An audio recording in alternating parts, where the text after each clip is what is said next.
What is going on, everybody? How are we all doing? And welcome today to a very special video, a video that I've been looking forward to making for quite some time now. You're joining me for episode number 1 of Driving Doncaster, a series where we're going to be taking Doncaster Rovers right down from League 2 all the way to the top of the Premier League, hopefully. It's going to be one hell of an adventure, and hopefully this is a career mode that you're all going to enjoy. If you are looking forward to the series, looking forward to the long adventure that we've got ahead, and enjoy this episode, make sure to leave a massive thumbs up on this video. That is always massively appreciated, and subscribe to the channel if you never want to miss a video from myself. But I do want to say, if you would like to see next week a career mode week where we upload a career mode video every single day, 7 days in a row, if we can get this over 25 likes, I will do that. We've also got the Man City career mode running at the same time. Don't forget that is winding up to a close, and this is eventually going to be taking over as the main career mode. But yeah, if you smash 25 likes, then next week we will have a career mode week. But you're joining me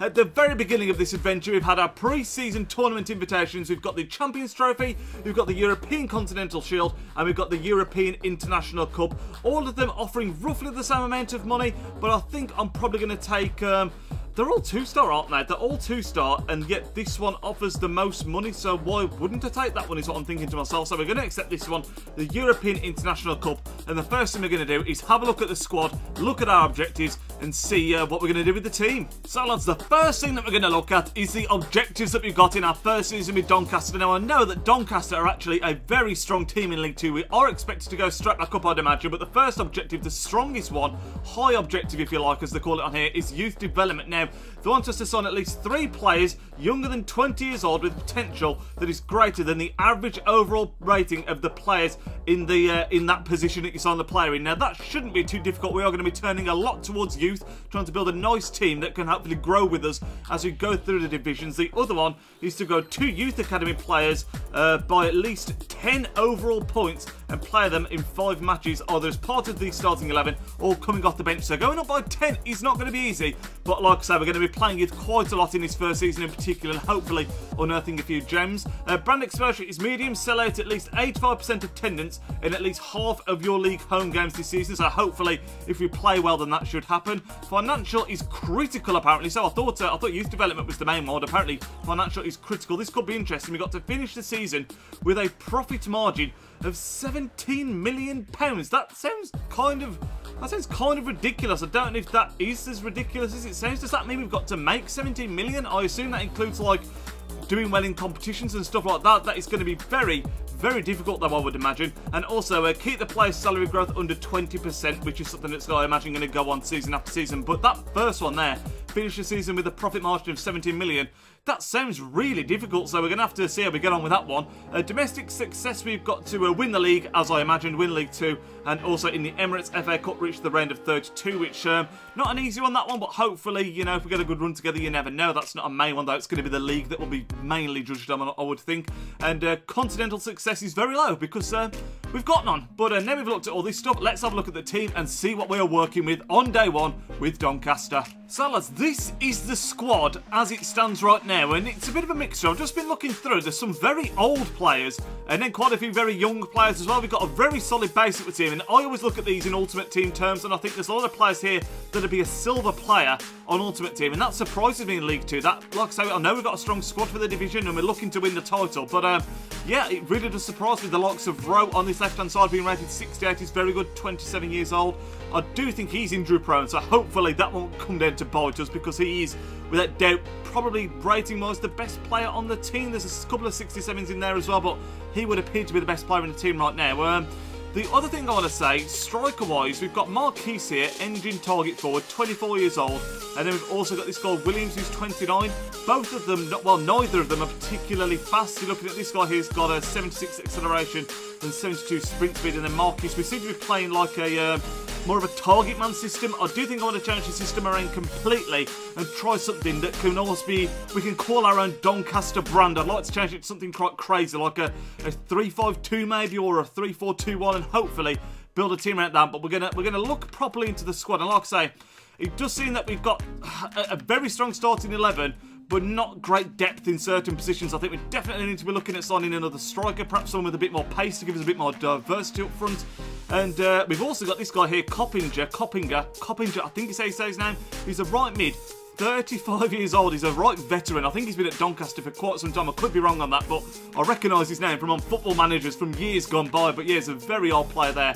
And like I say, we're probably going to look to sell some of these older players, particularly if they're taking up the wage budget, and then try and bring in players on loan, free agents, and then through the youth scouting as well. But this is the initial team. We're not going to tinker too much just yet. We're going to see who we're going to bring in and see who we need to move on, and then see what we can do with the team from there.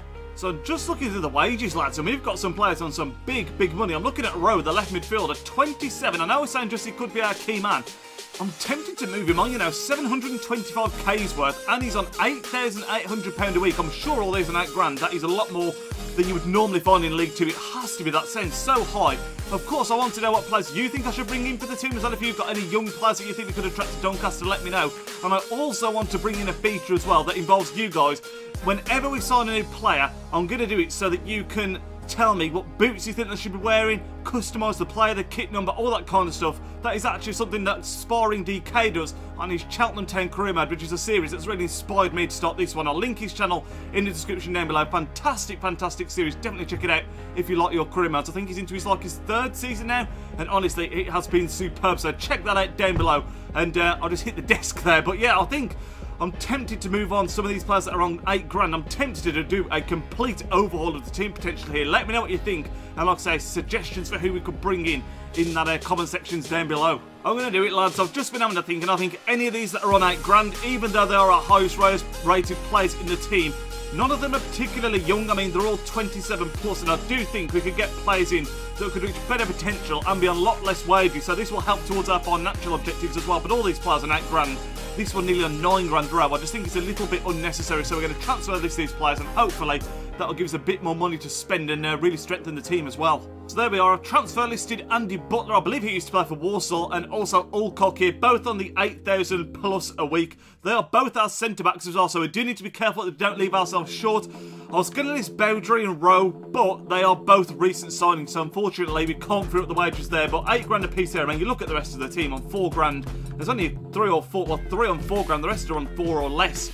So these to be on £8 grand is a bit ludicrous in my opinion, but hopefully, like I said, that'll free up some wage budget, allow us to bring in some more players, and hopefully some more youthful players as well to help build the team for the future. So I've just hired our first youth scout, lads. He goes by the name of Sean Harris. He's hopefully going to unearth some nice young gems for us to bring into the squad. Like I said, I've transfer listed those 2 players, and hopefully we can get some bids. And we've actually arrived now at the first game in this invitational tournament. I am going to simulate this one. We don't particularly need to be playing these starting tournament games. It'd be nice if we were to win to get in some money, but at the end of the day, I just want to try and get to the start of the season as quickly as possible. And it's a 2-2 draw in that game. Butler getting the goal, and Avina Butler, who's probably going to be on his way out. The second game in the European Invitational, then, lads, we're going to sim it again. We're playing against Amiens SC away from, well, it's not away from home, it's like a neutral ground, but we're going to skip this to the end. We do unfortunately lose that one 1-0. Kamara with the goal in the 39th minute, but we're going to start doing the training now, and hopefully get to some of those younger players up in the ratings for the squad. So these are the players that we're going to be training to start off with, lads. We've got Lund, the right back, we've got Houghton and Middleton from central midfield, we have got Wright from centre back, and then Etheridge, the goalkeeper. We haven't really got anyone that stands out as someone that could be like an absolutely future star for us at the moment, so hopefully we can bring some of those players in, like I say. But I think we're going to simulate this. I'm going to play one game, and then we'll round off this episode, because I really want to know what you think, whether we should change around the whole squad completely and start from afresh at Doncaster. What do you think we should build around the players that we've got? What kind of policy we should go for? I feel like we should be going majorly towards youth to help build for the future and hopefully grow throughout the divisions. But yeah, I'd love to hear what you think, so let me know in the comment section down below. We're going to simulate this training, jump into this final game of the episode, and then round it off, because this has been a bit of an introduction more than anything.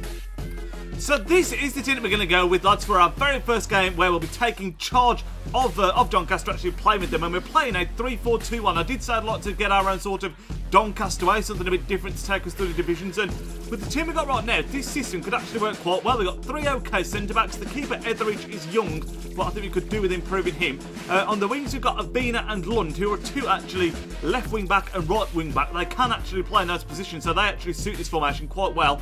We've got Middleton and Houghton in central midfield, who again are 2 relatively decent young central midfielders for the division that we're in. We've got Blair on the right-hand side, Williams leading the line, and then our best player on paper at least, Rowe, playing that left winger position. As far as all the stuff goes for the career mode, we are playing on Legendary. We've got it on 5-minute halves. All the transfers have been downloaded for the latest things and all that kind of shenanigans. But we're going to jump into this game. It's going to be interesting to see how this 3-4-2-1 plays. We can always tinker with it in custom tactics if it goes horribly wrong, but I would quite like to set up this way. I think it'd be quite cool, something a bit different, and like I say, we could label it as the Doncaster way. So let me know what you think again in the comment section. A lot of feedback from you in this episode would be amazing, but without any further ado, let's jump into the game. Get rid. Oh, get rid of that. Oh god, we have not got rid of that. And we're 1-0 down within what, 5 minutes. Didn't clear the corner, and it's slammed in by whoever this is, some Den Haag player. We've got a long way to go in this career mode. The first thing I will say is that we looked very, very exposed where we've got no left back and right back, but we can always tweak it. I don't want to give up on this formation, even if this game ends up going like 5 or 6-0 loss. I feel like we can make this work with the right players. Well played. Go on, put the space down the bottom here. That's not the man I wanted. Come on. It's Blair to bring it forward. Go on, Blair. That's nice. That's very nice. Can it be the first goal of the series? It can. It's 1-1. We pulled it level against Ado Den Haag, whoever you said his team's name.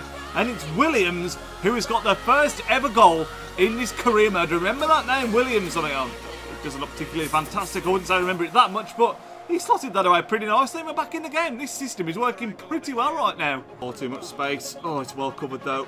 Bowdry did well. Well played, my son. It's 90th minute as well. Surely that's got to be it. Surely that's got to be the end. This will be a very decent result in our first game. Can we get a break? Can we get anything else? Look at the spacing behind it. Go on, son. 90th minute. Can it be the fairy tale start? It's Blair racing through and goal. Blair!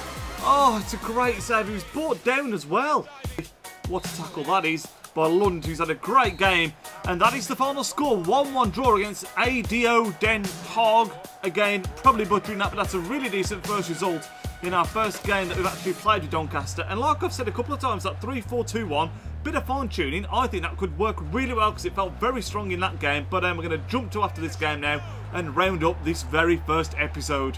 So despite that draw, that wasn't enough to take us through the group stage. Unfortunately, we did just pick up £450,000 for our performance in the competition though, which isn't anything to be sniffed at. That is going to round up this very first episode of Driving Doncaster. Hopefully you did all enjoy it. Remember, leave a big thumbs up if you want to see a career mode week next week where we'll finish up our Man City career mode and continue on with Doncaster. Get this over 25 likes and we will make that happen. Also, don't forget to let me know any players that you recommend that we can bring in, loan players, free agents, all that kind of stuff, and what kind of direction you think we should be playing. I was really happy with that 3-4-2-1, so give me all your thoughts and feedback down below. I'd love to hear what you think of this, and hopefully, if you all enjoyed enough, this can be a very long adventure with Doncaster Rovers and a lovely long-term save on the channel. So I'll speak to you all in tomorrow's video, which, depending on how you vote, it will either be a Road to Glory episode or the start of Career Mode Week. So let me know what you think of the series. Let me know your thoughts of the episode. Leave a big thumbs up, as I've already mentioned, and I will speak to you all in whatever it is tomorrow. Enjoy the rest of your evening, lads.